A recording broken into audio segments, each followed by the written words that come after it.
What's going on, guys? Welcome to the Credit Plug channel. Y'all see what we got behind us? We got the whiteboard. That means in today's video, we're going to be mapping out a master plan. We're going to be walking through some interesting scenarios, how to leverage credit to make money. We're going to be talking about some interesting financial products and how you can use it to your advantage. Use the banks to your advantage, not let the banks use you. Let's get right into it. Let's say, for example, you have $100,000. All right. I like using this 100K example. So let's say 100K cash.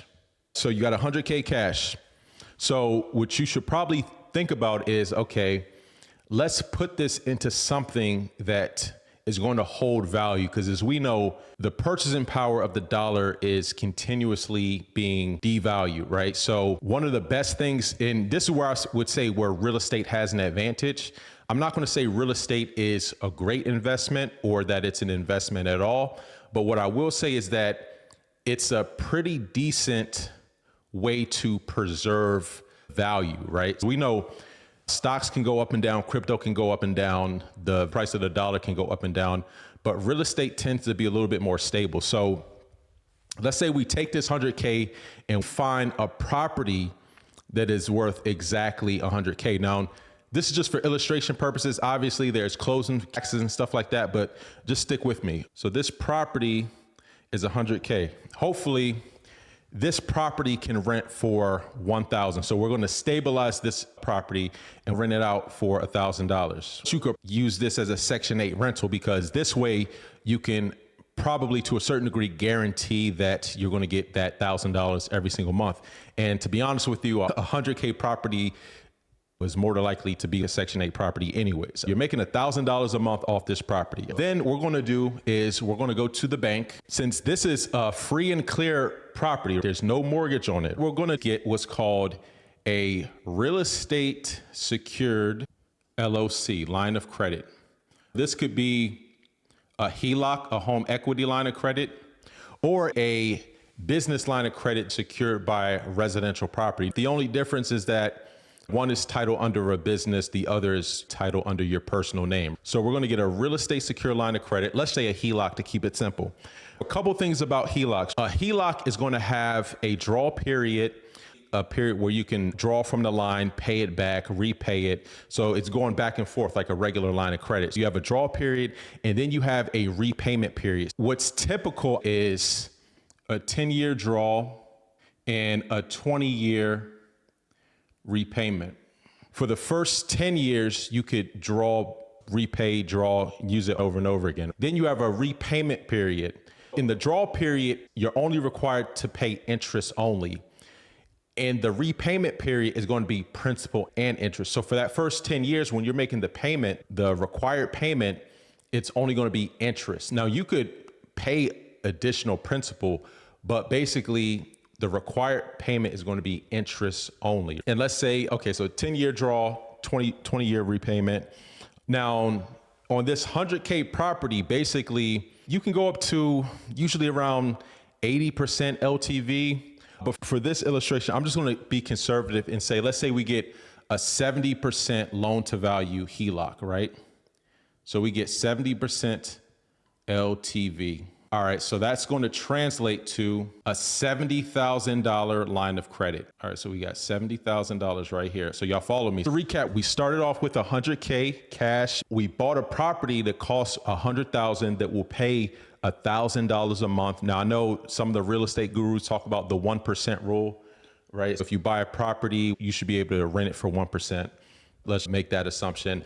I actually know situations where you could actually rent it for a lot more, but just for illustration purpose. So we got a $70,000 line of credit, right? So we're going to take this $70,000. All right, we're going to put it into a real estate debt fund. A real estate debt fund is a fund that purchases private mortgages. I'll give you an example. You guys can check this out. This is actually one of our partners, Trias Lending Partners. It's just an example. So they're a hard money lender. So they lend to real estate investors, right? So they will lend on the value of the property, and based off of the value they get, or after repair value, they'll lend on a certain LTV. I think they go as high as maybe 70%. If a property is worth $200,000, they'll lend $140,000 on that property for the acquisition of the property plus the repairs. They originate these notes, this hard money, and then sell those notes to investors. One is going to be through what's called a real estate debt fund, usually for accredited investors. Now, an accredited investor is anyone who's made over, I believe, $200,000 for 2 consecutive years. If you have a net worth over $1 million, the income requirement if you're married is like $300,000. When it was first designed, it was really to be for high net worth, but nowadays a lot of people can qualify as far as accredited, but that's basically the minimum requirement to invest in a real estate debt fund. The other way is through direct note investing when you're buying the actual mortgage. Now, the difference between direct note investing versus a real estate debt fund is that with direct note investing, you're investing in one particular note at a time. You don't have to be accredited. This could be any individual. With real estate debt fund, because it is a Reg D, I believe, so that's going to be for certain accredited individuals. And you do what's called a self-attestation, just saying that you qualify to invest in this type of vehicle. The difference with the real estate debt fund is that this is a portfolio of different notes. So when you invest in a real estate debt fund, the risk is spread across multiple different notes versus just one. So inherently, a real estate debt fund is less risky than direct note investing. But here's what I like about direct note investing as well as real estate debt funds. I told you this company, Trias Lending Partners, you could check them out. They're based out of Baltimore, hard money lender. They have, again, a front end origination, and on the back end, they sell these notes to investors through their fund or through direct note investing.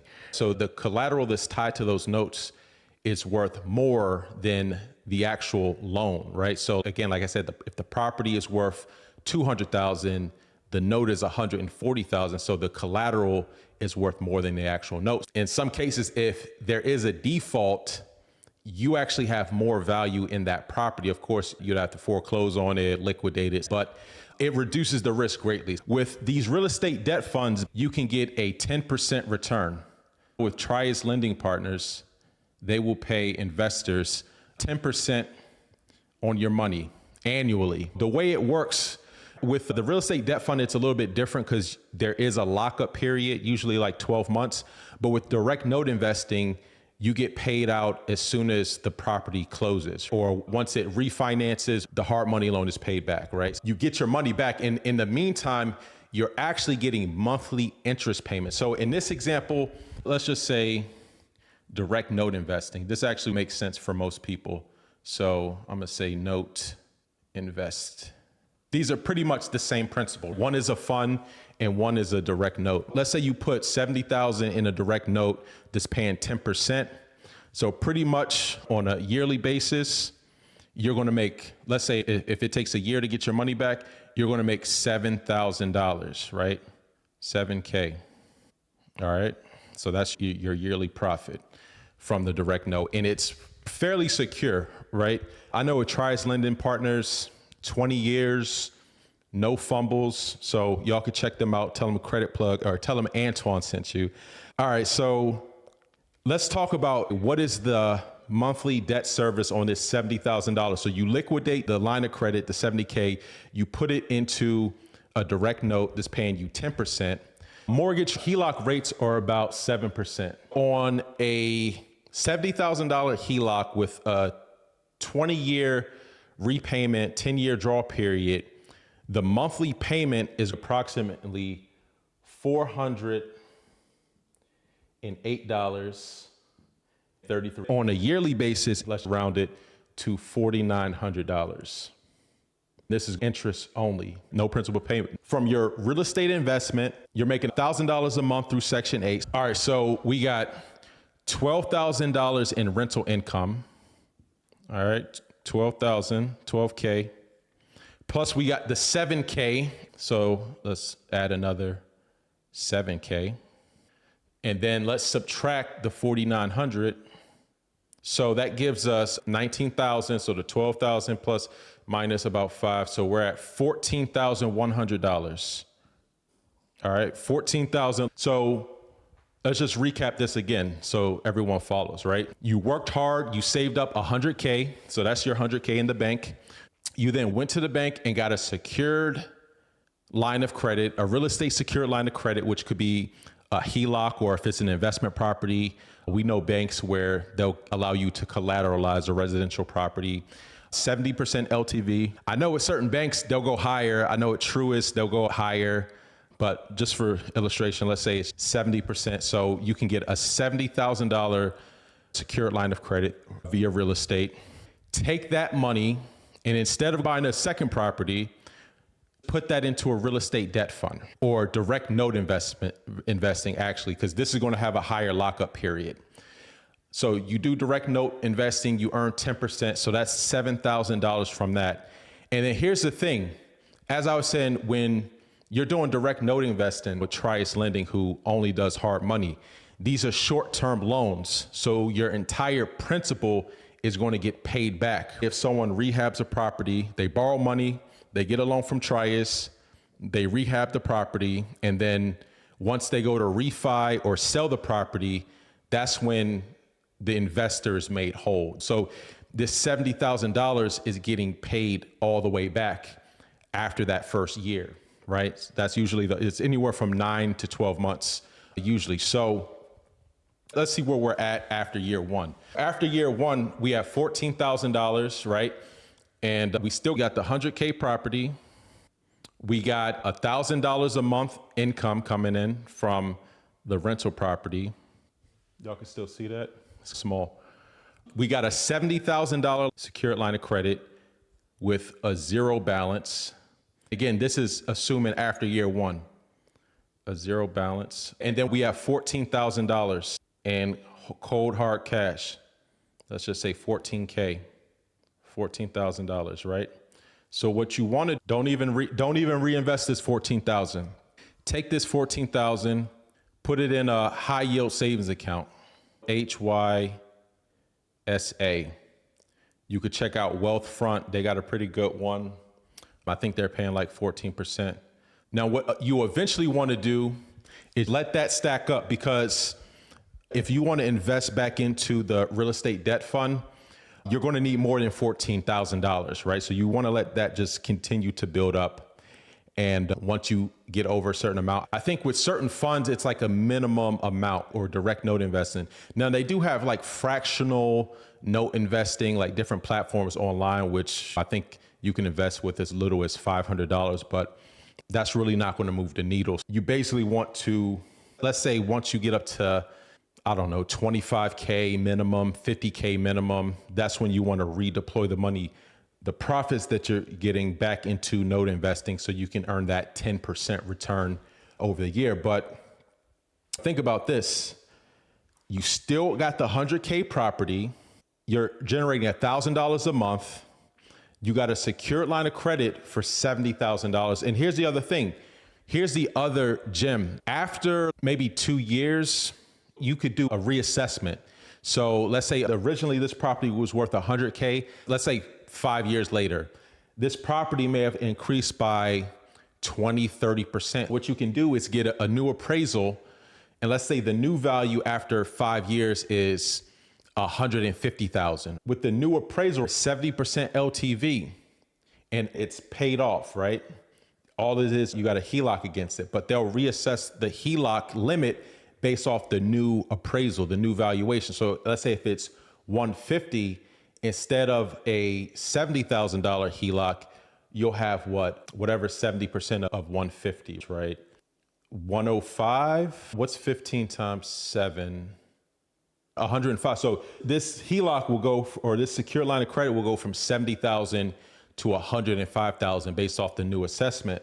So now you got more to play with on the same property. Maybe even after that time, you've increased the rents. Now you got more rental income coming in. You got a higher secured line of credit. Now there's 105. Instead of investing 70,000 into a real estate debt fund or direct note investing, you can invest 105,000. Instead of that 7,000 you're generating, the 10% off that would be $10,500. And then it just starts compounding and compounding. So in this particular situation, This is a very low risk setup that you can have. And I didn't even get into all the tax benefits, mortgage interest deductions and stuff like that. I'm giving a very simplistic example of how you can use a setup like this. One thing I really like about real estate, like I said earlier in the video, I look at real estate more as a preservation of the value. And with real estate, it's more stable than a lot of other assets. When you have paid off real estate, is that it's going to bulk up your balance sheet. Let's say if it's under your business or your personal financial statement. Your personal financial statement will show your net worth pretty much. So the difference between your assets and your liabilities, right? When you have paid off real estate, you're going to have a higher net worth because you're going to have more equity in the properties. I'll do a separate video showing another example instead of with real estate, how you could really leverage real estate, collateralizing it and using it to get more financing for businesses, which in my opinion, cash flow a lot better than real estate. I hope this video was helpful. Let me know your comments, questions below. And until next time, take it easy and we'll talk to you soon.